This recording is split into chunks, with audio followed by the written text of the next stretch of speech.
Hey guys! Hi, everybody. I'm Lindsay Rousseau. And I'm Genevieve Marie, and this is The Rollout. On the Fabled 42 Network, brought to you by Vorpal Board. Vorpal Board powers all of our streams, and we are very thankful to them. We should tell them about the raffle now. Let's tell them about the raffle now. Yes, all right, everybody. For everybody who joined us last week, you all know that we are doing raffles during this show. We will have a raffle for every show for you, and this week the raffle is another video game of your choice off of Steam. You will be able to choose from a list of games that we have available, and in order to be eligible for the raffle, please type in #raffle into the comment stream. Just raffle? All right. Just the word raffle in the comment stream. And the winner is going to be called during the intros of Realms of Ukador. So that means that you have to stay on with us into the intro of Realms of Ukador to be eligible for the raffle. And again, that is a video game off of Steam. And you should stay for Realms of Ukador anyways, because it's amazing. Season 2 just started last week, so you are jumping in right at the beginning. So don't feel like you've missed a lot. I mean, you've missed a little, but not a lot. Right. Okay, so let's see. Got some news for you guys.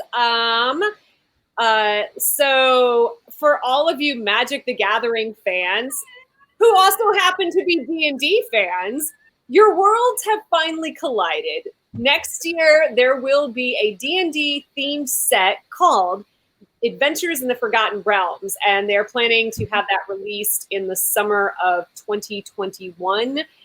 So I don't know if you can pre-order. I don't know. A lot of you guys are probably losing it right now because it's like the two biggest fandom worlds have now collided. Yes. Yeah. Let us pray that we can all gather around the table again in summer of 2021. I know, right? But I know the Lord will find a way to make it work. And also, I don't know if, I might be dating myself now, but I'm a big fan of punk music. If anybody happens to remember the Dead Milkmen, they were a punk band from the 80s, but they've actually just reformed. But they have now come out with their own module, their own D&D module. They've released it on Kickstarter. I love the title. It's The Last Tomb of the Bitchin' Chimera. I think that's fantastic. But it's a 5e module, and you will also get exclusive Milkman merch like DM screens and teas and dice. So if you love RPGs, if you love D&D, and if you love punk music, again, worlds have collided. My brain just might explode tonight. I'm not sure. Yeah, Kickstarter is where all of the greatest new 5Es way too much money on Kickstarter. Everything good is on Kickstarter, I swear. Especially with that exclusive merchandise, yeah, always good. We have one more piece of news for you guys today, and it is about a new Lovecraft audio game. So, do you guys like audio games? Do you think you might be interested if audio games started adding in visuals? Then you might want to check out this newly launched Lovecraft World. It's an audio game that is available on Google Assist.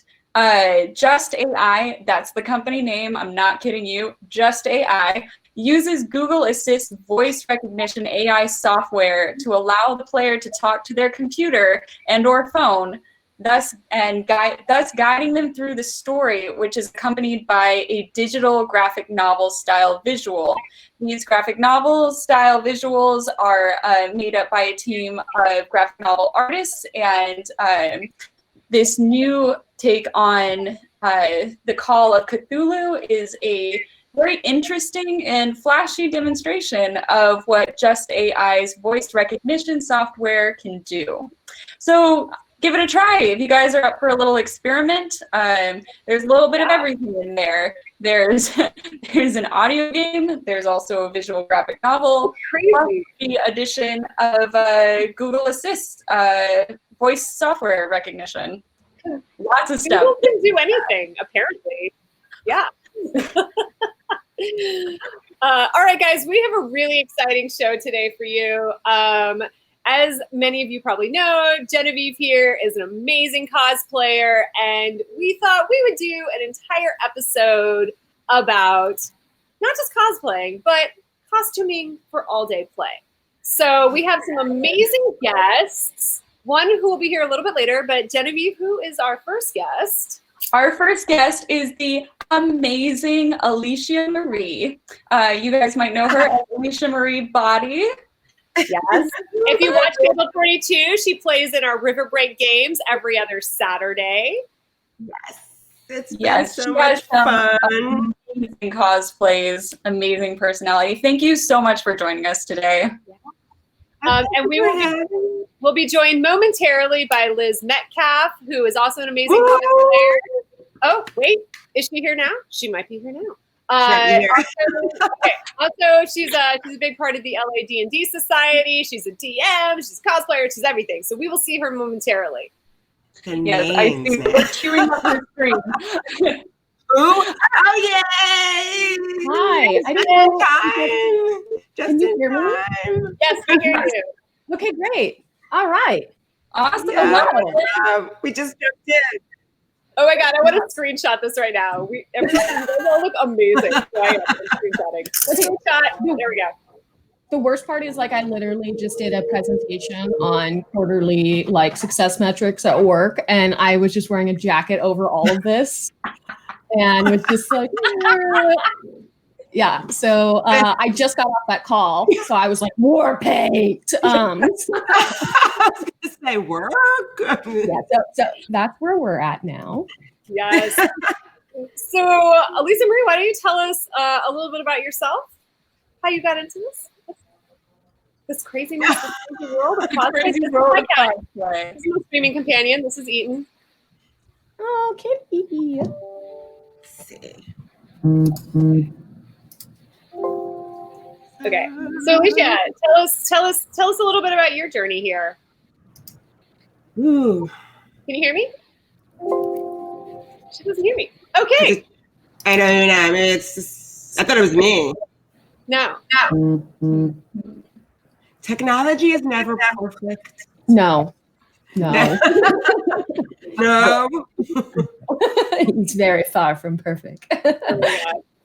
Creative hiding here. Creative hiding. So, can you hear me, Alicia? You're all good. You hear? I hear. Okay, cool. Yeah, just tell us a little bit how you ended up in this world of cosplay. Me? Yeah. Oh, how did I get into cosplay in general? Yeah. Okay, that's a loaded question. I don't want to take up the entire hour talking about myself, but I will say I was a creative kid. It actually, I'm big time ADHD, but for some reason, when it comes to making things, I can hyper focus. And so when I was a kid, I would always make things, costumes for my friends, for just things to put on. I was always just a really creative kid. And I discovered comic books when I was in fourth grade. And I loved how the women looked in comic books. I thought it was so badass. And everyone was like, ew, why do they look like that? And I remember thinking, they look amazing. So it was years of people wondering, why do you want muscles? That's why now that muscles and abs are in style. It really does crack me up because I took years of abuse for wanting to look like that. So now it's cool. But cosplay, I used to see people go to Comic-Con. And I would just be I lived all the way on the East Coast. And I was well, one day if I ever do Comic-Con, I'm going to do it up. So I got the opportunity in 2010 to go, finally. I was living in New York City, come over here. And I was if I'm going to go, I'm going to do Storm. I'm going to do Storm. If I'm going to do it, I'm going to do it. And it was so well received. And I was so nervous, but I had so much fun with it. And everybody was so cool about it. It changed my life because I was well, I'm never going to stop doing that then. And then I just went crazy. And every character that I love or admire or inspires me or makes me laugh or just creeps me out like Pennywise, I'm going to find out an artistic way of bringing it to life. As far as crafting goes, I didn't start hardcore crafting professionally until 2000, 12, 13. And that's when I was like, I have to learn how to make this stuff because it's too damn cool. Because I used to just use garbage around the house before this. And then I started using foam because of Evil Ted. And once you get it, like once you get what the stuff does and how important heat is and how important barge is and how important patience is, it's like a whole new world opens up. So yeah, I get the heat and I get the barge. I'm still working on the patience. That still escapes me. Yeah. Patience is hard. Yeah. Liz, how'd you get into this crazy, crazy world? So technically, like the first time I tried to cosplay like a character was Anime Expo 2003. It was my 13th birthday. Swinging and I was like, with the X, huh? Yeah. Well, this is back when it was the Anaheim Convention Center. It was like, it was not packed to get in. Like it was not LineCon yet. And yeah, I went and I made like the shoddiest Lulu dress ever with literally all of my mom's belts. And I like ripped up a sweater and like just wove all the belts through. And then we like stopped at like a Halloween store to get a wig. But I was so happy because I was like, I'm Lulu. I'm like this dark witch. And I felt so cool. And then I really started getting into it when my best friend, actually from growing up as kids, she actually, Vert Vixen, she kind of like, I was kind of inspired by her and I was asking her questions. And then we started going to conventions together and I started cosplaying like a lot more. And I realized I'm like, I can be anyone I want to be. Like I can feel badass, empowered. And it's been really cool because just like Alicia, you have ADD. I have severe ADD too.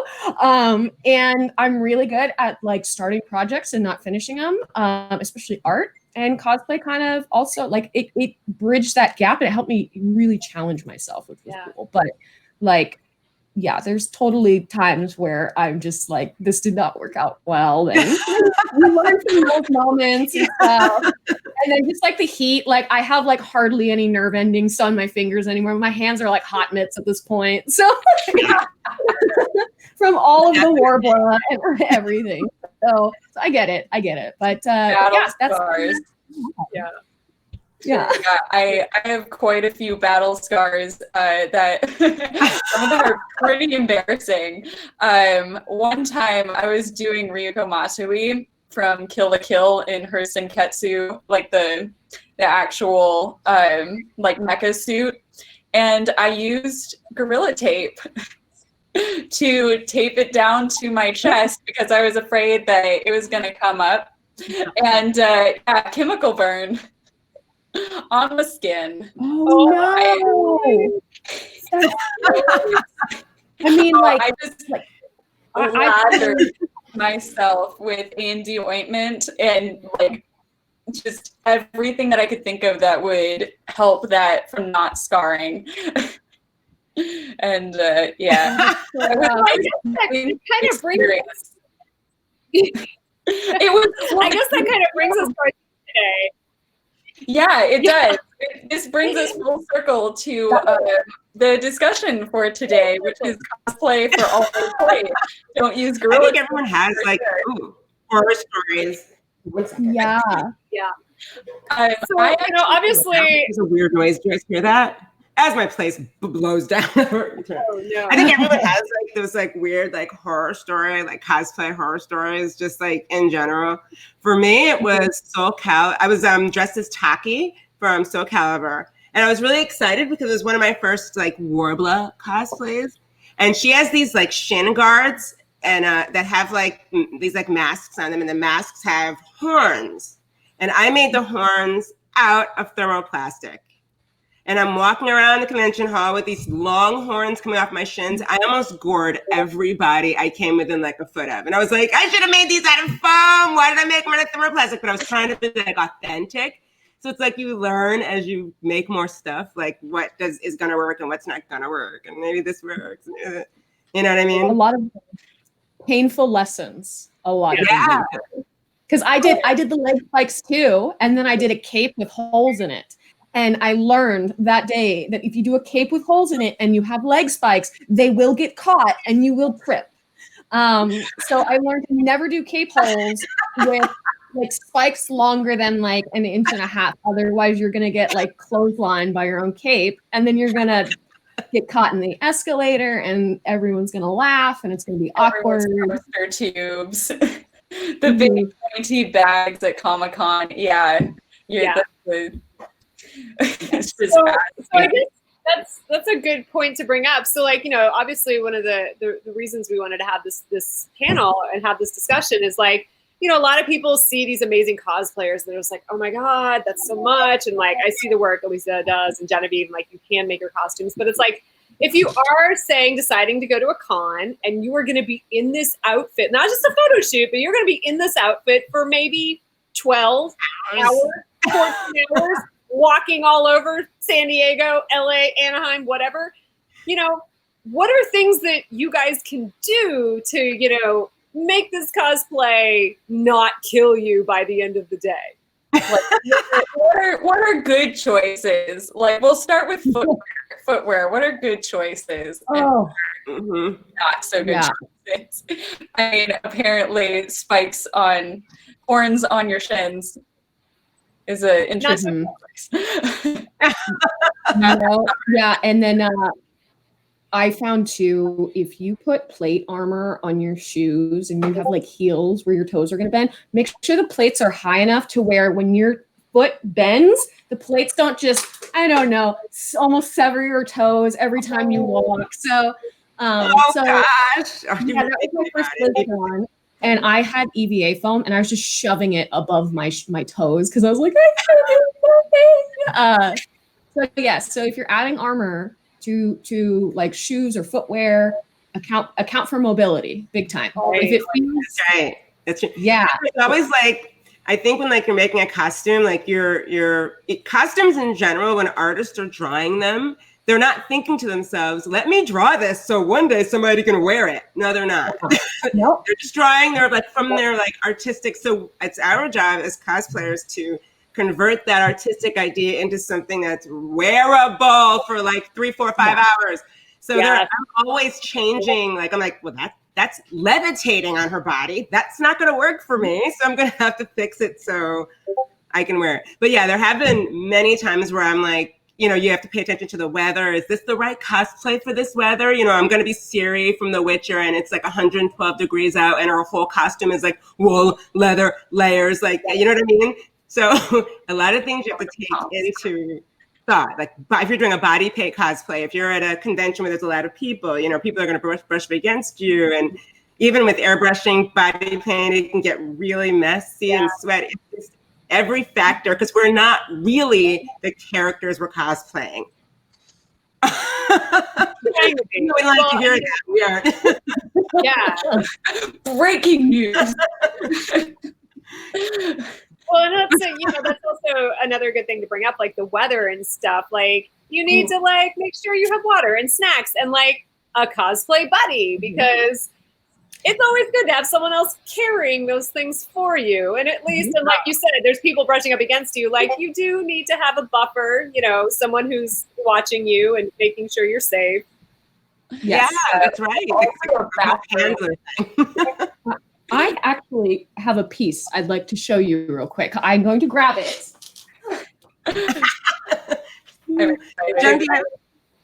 You're sort of in and out. Is that just my connection, or you guys? Is she in and out for you guys? Am I in and out? Nope, we're good. Yeah. Everyone else is clear. Okay.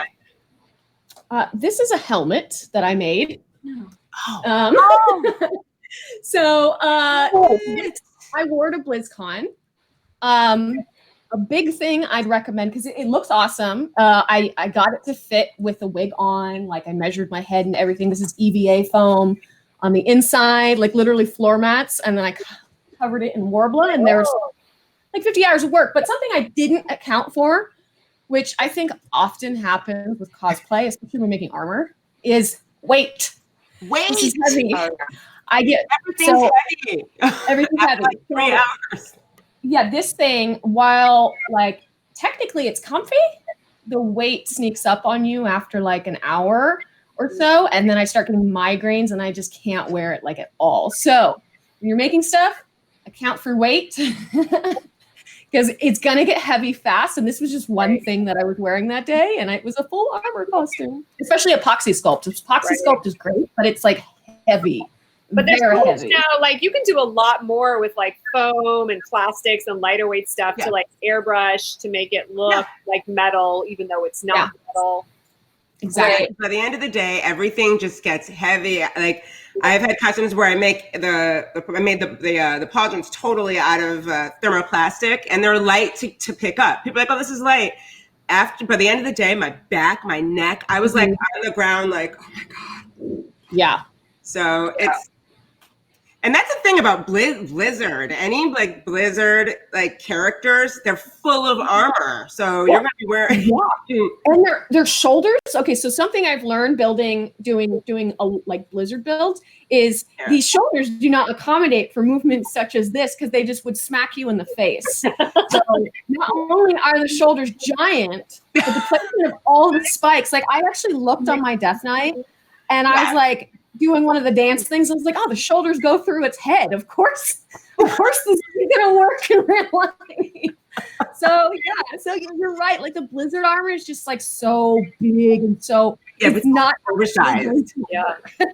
Well, like, so I guess for all three of you, what is like, I don't know, what is a cosplay that you did that just by the end of the day it was like epic fail? Like either it was like you were in pain or like you were tripping or like really the heels. Like what is a cosplay that you were like, I will never do that again for 12 hours? Who wants to start? I'll start since I was here. I did a stewardess from the movie The Fifth Element. And it was actually, people really like that costume. I love the blue. That movie is one of my all-time favorites. We're all huge nerds. We love that movie. I used to be really into like authenticity, meaning like, okay, so Gautier, when he designed those costumes, he did not use stretch fabric. He used fabric that fit. Like he did not use stretch for those costumes. And you know, when you wear stretch, things move and fit differently. When you wear things that are, you know, fabric that just stayed, it has to be like perfectly, like every pattern has to fit you perfectly. The problem with that costume is that the way that it fits, it sort of like holds my shoulders back like this, like all day. Okay. So I think by the end of the day, I was actually in the women's room, like crying. Like I was like taking my clothes off, like standing in the women's bathroom with no shirt on. Like I don't care anymore. I'm walking outside naked. I'm not putting this thing back on. I will never wear that costume again. Well, it's like you hear actors who talk about like, you know, having to be sewn into their costumes and it takes like 4 hours and, you know, and it's like, that's what a lot of these cosplayers are doing. It's like, yeah, but they don't have a whole wardrobe team to protect them. Right. Liz, what about you? What's like I guess an epic fail cosplay and that one cosplay that you did? I have an epic fail in Divisions cosplay.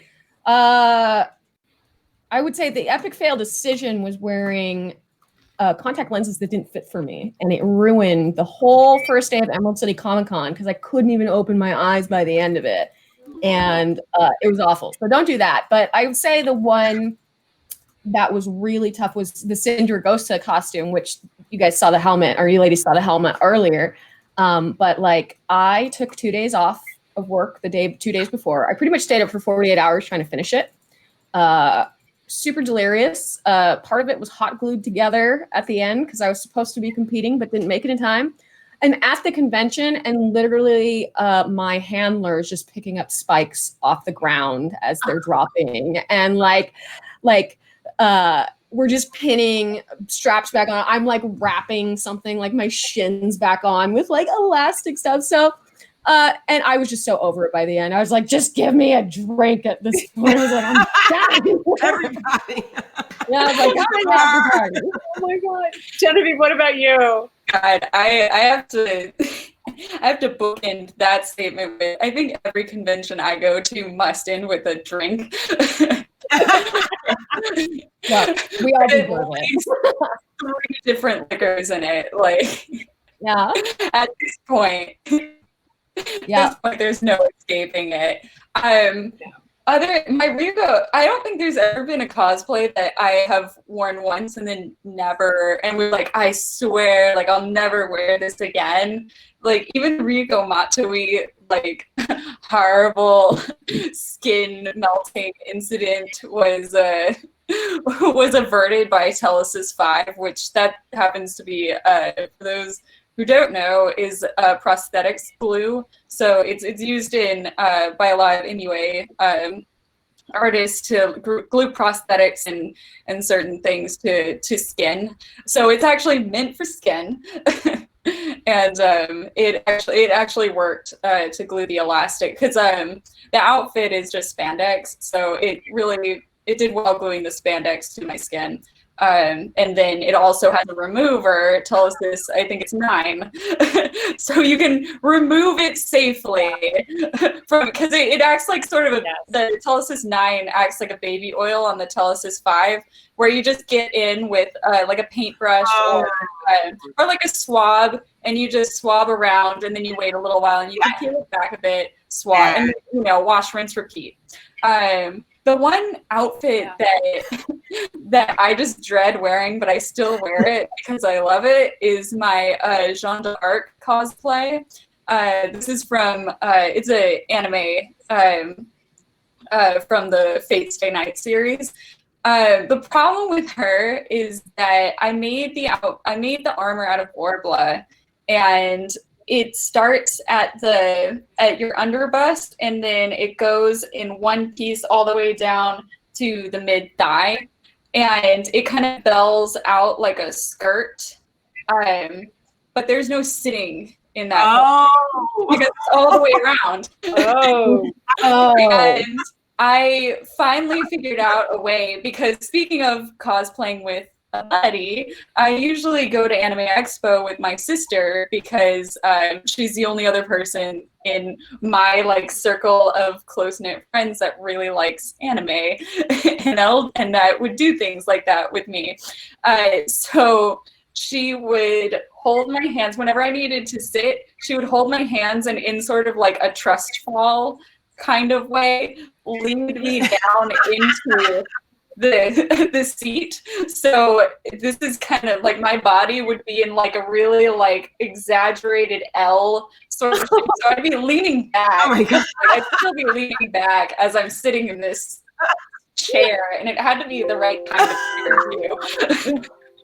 So finding the right kind of chair at Anime Expo, finding any kind of chair at Anime Expo is already hard enough. But luckily, after 3 years of wearing this outfit, I found a way to sit in it. So there's never been an outfit that I'm like, I'm never wearing that again. But again, I have to have a drink after every day. That's just you learn how to do next time. Yeah, it's like, well, now I know what I have to do next time. So I guess on the flip side, like, I'm sure there's I'm sure there's more than one answer, but do you guys like have like your all-time favorite cosplay? That's really hard. I'm sure that's really hard, but the chat wants to know. Actually, honestly, probably like my OC stuff now, like my honest, like this, like what I do, like this is just like my tiefling that I'm always adding to, but especially with like my LARP stuff. LARP has taught me a lot, by the way, about making functional costumes that if you are in combat. The LARPing too, because LARPing totally falls under this category as well. That's right. Yeah, which is great. Yeah. So that's when I started learning. I'm like, okay, like I am using like found objects or like modifying clothing. So like for instance, this is just like I have like a bunch of assorted belts, like my corset, super comfy skirt. But I love just dressing up like my D&D characters or like fantasy characters and stuff.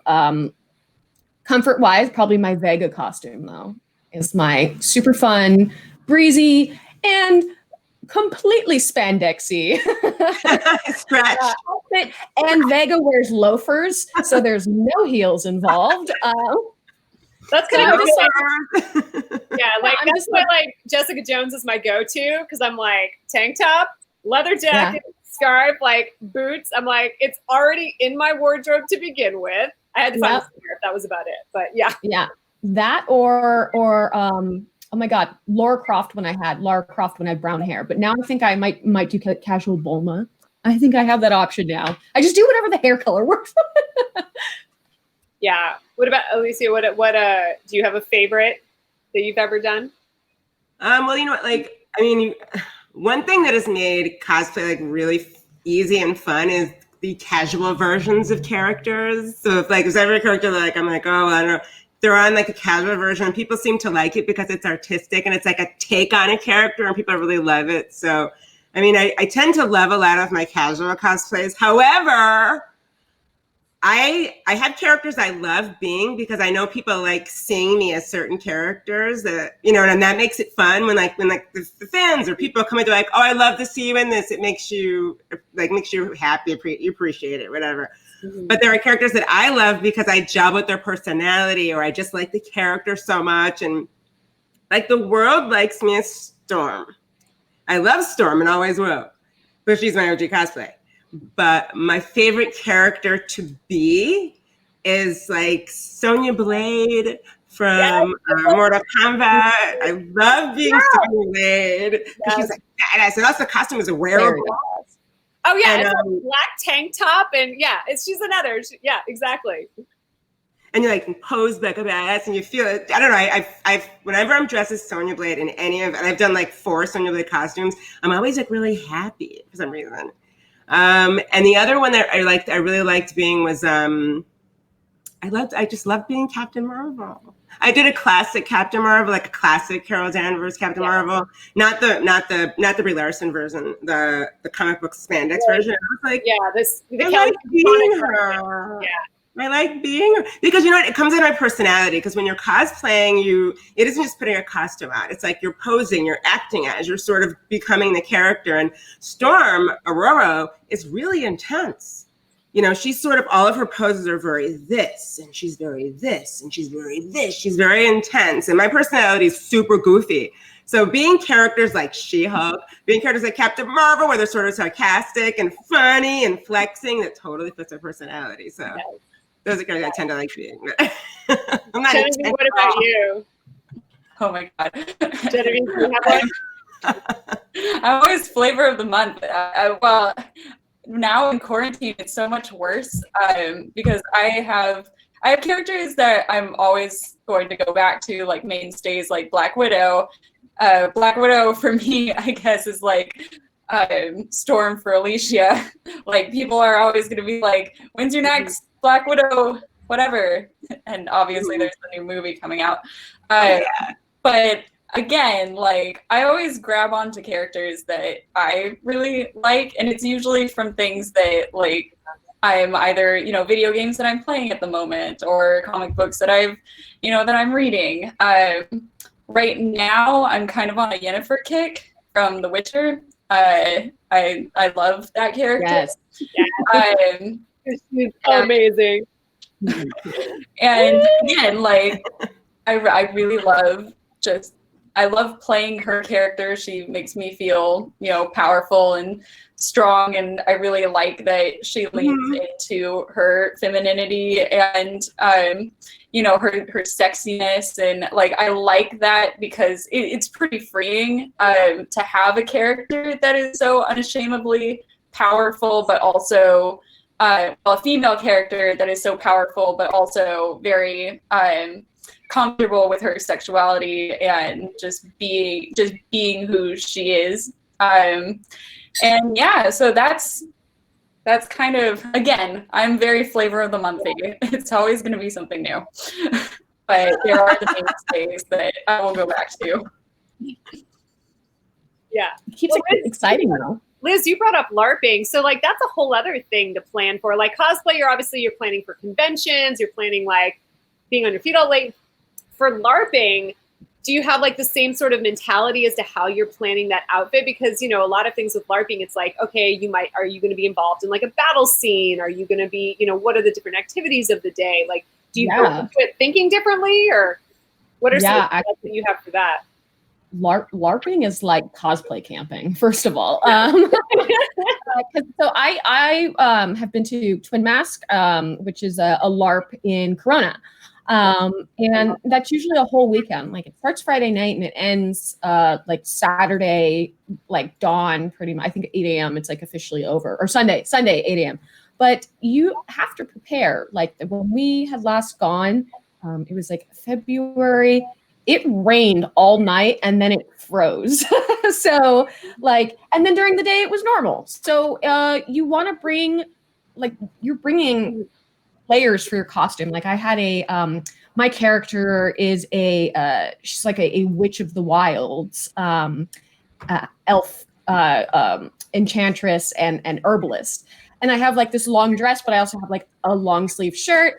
Another thing is you can fall. Like you might get knocked over on accident. I got hit in the eye with an arrow like 5 feet away. So oh my God. Contact lenses. So like you have to, but with that, I have like, this is where now cosplay super meets utility. I have my themed pouches, my utility pouches. So like a contact solution, just general stuff that you need. But so not only do you have to look in theme, but your outfit needs to A, survive, and B, prepare you for battle. But other than that, too, props are completely different. Props actually, if they're too dense, you're not even allowed to bring them to LARP, even if it's foam, because they want to make sure you're not getting real injured. So yeah, it's a whole different ballgame for that. I mean, there's a lot of similarities, but I know like there's I'm sure everyone's been here, the cosplay moments when I've been cosplaying for a con. And I'm like, this just needs to last 1 hour, and then it's like just for pictures. That's a good point. Like, what activities you're doing? Like Genevieve and I, we've done things where like, because we were part of like I don't know if you'd call them a cosplaying fight team, but like, we had to be in character, in costume, but we also had to do these epic fight sequences. So it's like, okay, and I ended up like during one of my sequences, I stabbed through my like, it wasn't a skirt, but it's like a panel thing, and I stabbed through it with my sword, and I was like, oh well, that got in the way. Like, can I use my arms for this sword fight sequence? And like, or if it's like Jessica Jones type where like I needed to get, I was doing a fight scene for a fan film for her, and I was like, oh, I need stretchy jeans because I can't throw a kick in like tight ass jeans if they don't stretch. Get those and do the footwear. Yes. Do the shoes stay on? Please let the shoes stay on. Yes, very important. Yeah. Oh my gosh. So chat, if you guys have any questions, pop them in the chat for us. We got like 20 more minutes. Take the time to ask all the questions. Ask us anything. Yes. Questions. What is something you've had the most fun making? Like I've seen the stuff Genevieve makes, like, oh my God, the thing you did for Aquaman, I was just like, oh, mind blown. Like, yeah, do you guys have a favorite thing you've made? Actually, I'm glad you brought that up because I kind of forgot about it, but I loved one of the reasons that's like will always remain one of my favorite cosplays is because of Jason Momoa's reaction. Like you understand, I was like, and I'm not. I mean, we live in LA. We're not starstruck anymore. We see celebrities all the time here. Who cares? But him. I was like, he's like, this is ridiculously amazing. I was like, I like green beans. It was like I was reduced to like the most ridiculous. It was over. But yeah, that was, oh my gosh. Yeah, I just even think about that. I'm like, whoa. Whoa. I mean, what else are you going to say? I mean, that was the perfect response. Hi.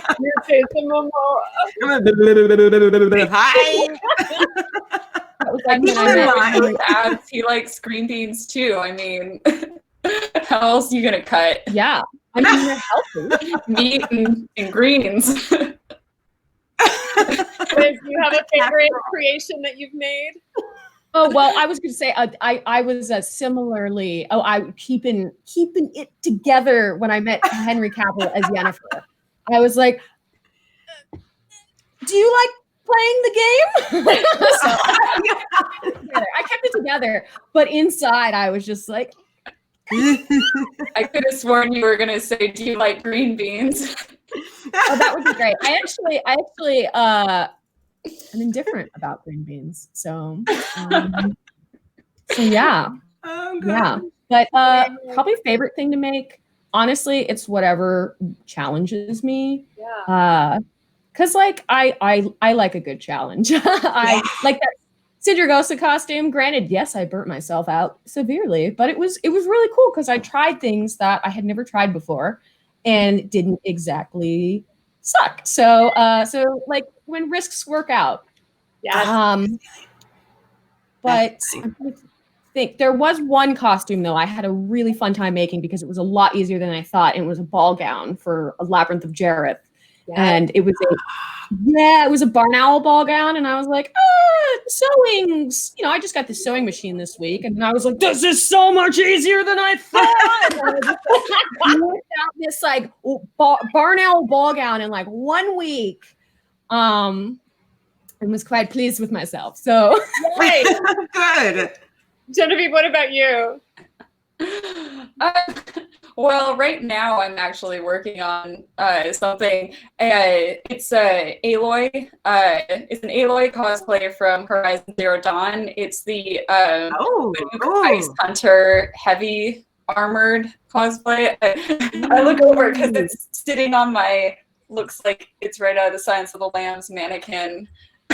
just off screen over there, and it's almost finished. But that cosplay, there were several learning curves that I went through going with that, making that cosplay, because it involves leather work, it involves fabric dyeing, it involves Warbla,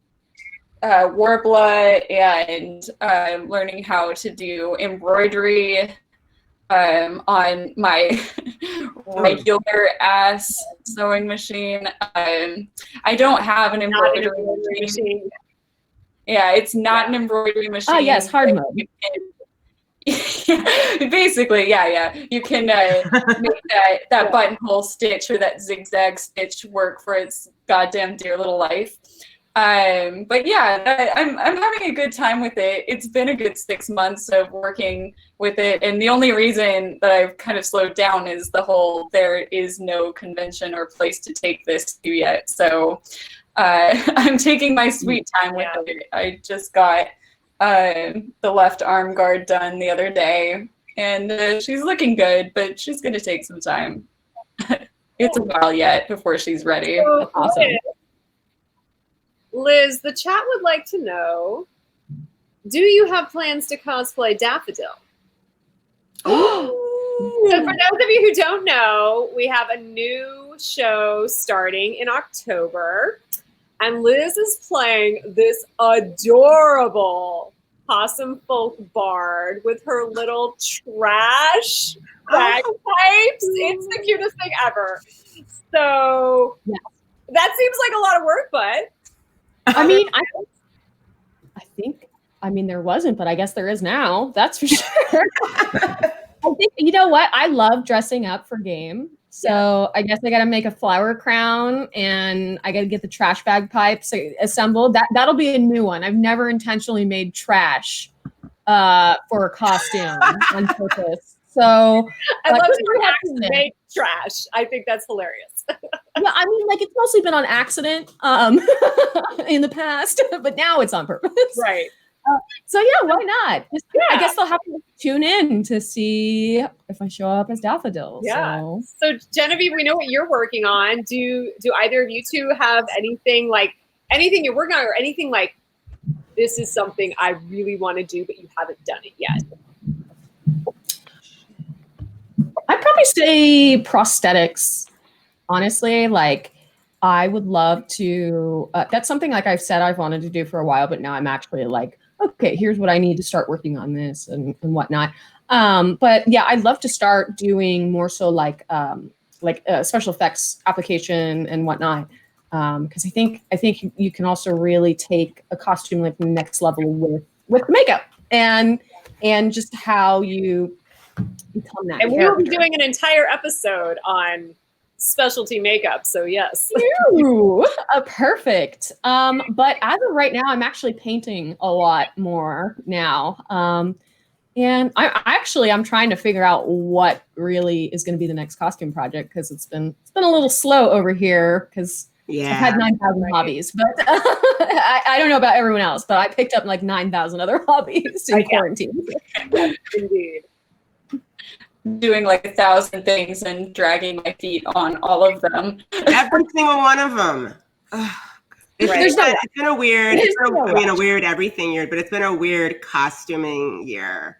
Yeah. So like, you know, reasons to dress up. We've had to like find our own reasons to dress up because that's why everyone's doing their cosplay at home stuff. And but for creative people, you know, we've been, well, I guess I'll just put my costume on and get in my kitchen, take a picture.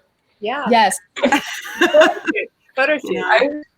I've been on a solitary road trip this summer just so that I could go to places with no people and take photos and cosplay. So nice. I went out to the desert, like sand dunes desert, all the way down to Glamis, which is right by the California-Mexico border. And I'm like, there's no one here.